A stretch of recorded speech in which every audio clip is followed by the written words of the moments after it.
Assalamualaikum warahmatullahi wabarakatuh. Salam untuk kita semua.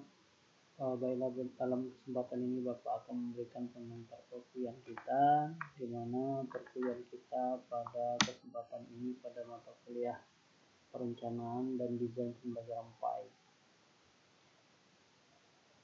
Untuk hari ini kita sudah memasuki pertemuan ke-8 ya, di mana pertemuan ke-8 ini adalah pembahasan terkait dengan pengembangan silabus pendidikan agama Islam berdasarkan kurikulum 2013. Untuk materi kita ini secara khusus kompetensi yang ingin dicapai itu kita memiliki kemampuan baik itu secara konseptual maupun praktik di dalam menyusun silabus. Nah, terkait dengan hal tersebut di dalam kesempatan ini Bapak sampaikan perlu diperhatikan bahwa untuk hari ini kita memiliki tugas kelompok membuat sebuah silabus ya.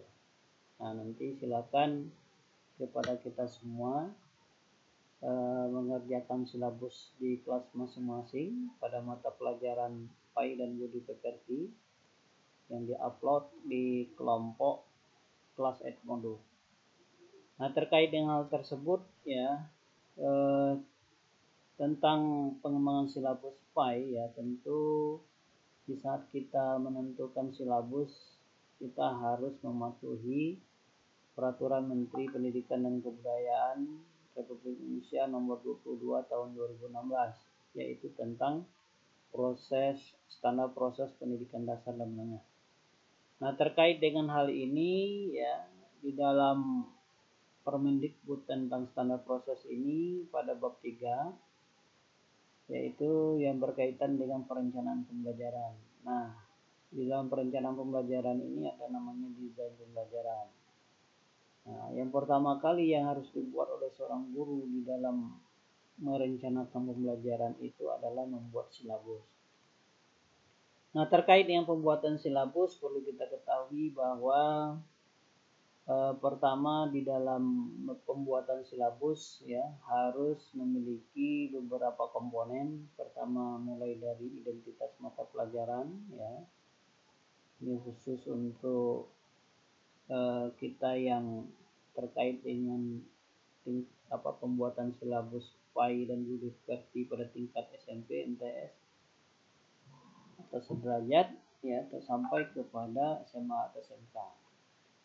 Nah, kemudian selain itu ada identitas sekolah, yaitu nama satuan pendidikan dan kelas ya.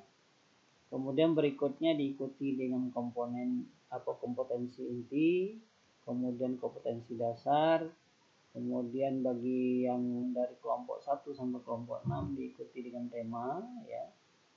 Kemudian untuk berikutnya materi pokok, kemudian pembelajaran, penilaian dan alokasi waktu serta sumber belajar.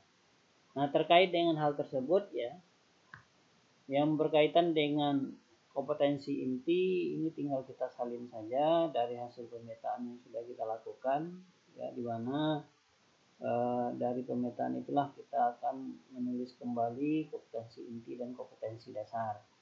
Kemudian diikuti dengan tema ya, bagi yang di SD, kalau yang SMP, SMA sederajat langsung ke materi pokok ya. Kemudian untuk materi pokok tentu ini terkait dengan hasil pemetaan yang sudah kita lakukan. Nah, setelah itu kita menulis materi pokok diikuti dengan pembelajaran. Nah, pembelajaran ini yang berkaitan dengan kegiatan yang dilakukan oleh pendidik dan peserta didik untuk mencapai kompetensi yang diharapkan. Nah, tentu ini terkait dengan pendekatan yang digunakan.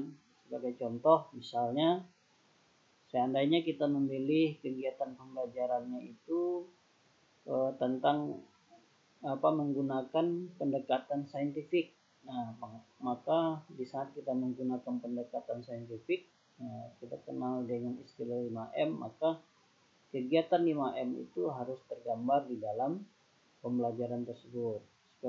seperti contoh misalnya di dalam pembelajaran yang akan kita buat itu nanti terdapat kegiatan mulai mengamati apa yang harus diamati siswa ya secara umum, kemudian nanti kegiatan bertanya apa kegiatan pembelajaran yang dilakukan oleh peserta didik.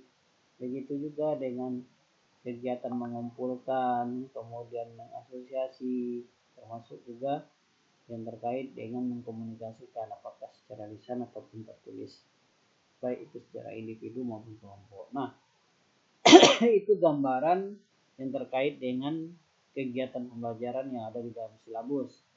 Kemudian berikutnya penilaian. Nah, penilaian ini karena kita kenal ada 4 komponen penilaian, maka di situ kita harus mencantumkan untuk penilaian sikap apa yang akan dinilai ya, kemudian penilaian pengetahuan apa yang dinilai, kemudian untuk penilaian keterampilan apa yang akan dinilai. Nah, itu yang harus kita cantumkan di dalam silabus. Maka penilaian sikap, pengetahuan dan keterampilan itu harus ditulis secara terpisah. Kemudian berikutnya untuk alokasi waktu dan jumlah jam pelajaran ya dalam struktur kurikulum untuk 1 semester atau 1 tahun. Ini tinggal kita salin dari mulai kita membuat analisis minggu efektif belajar dengan turunannya langsung ke program tahunan, kemudian dijabarkan di dalam program semester. Nah, tentu alokasi waktu di setiap pokok pembahasan ataupun materi pokok ataupun tema. Nah, tentu itu menjadi alokasi waktu di setiap materi yang dibahas. Kemudian berikutnya sumber belajar, ini dapat berupa buku, media cetak, elektronik, alam sekitarnya, dan sumber yang relevan.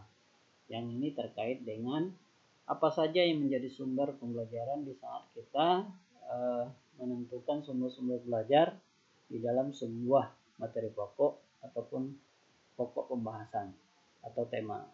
Nah, itu sebagai pengantar perkuliahan kita pada kesempatan ini. Silakan nanti berdiskusi terkait dengan pembahasan ini, bagaimana kita menyusun silabus itu dengan baik dan benar. Itu saja.